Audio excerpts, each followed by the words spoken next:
Hi guys, welcome back to our YouTube channel. So in this video, I am going to show you on how to unread a message on Instagram.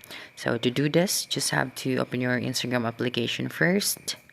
Now, as you can see in your messages, when you press and hold the message, you cannot see the unread option. So in order to have that, we'll need to switch our account into professional account. So tap on your profile picture at the bottom right corner of your screen. Then click on the three horizontal lines at the top right corner of your screen. Then click on settings and privacy. Now scroll down until you see the account type and tools option. Okay, now click on switch to professional account.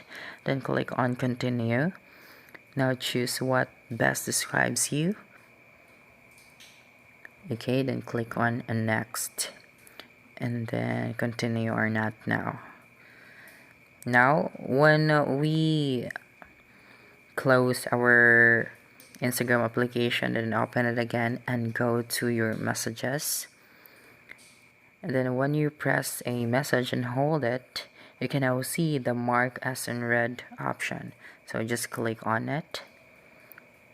And as you can see, you have just marked this message as unread. So that's how you can do it. So don't forget to subscribe for more video tutorials in the future. Bye bye.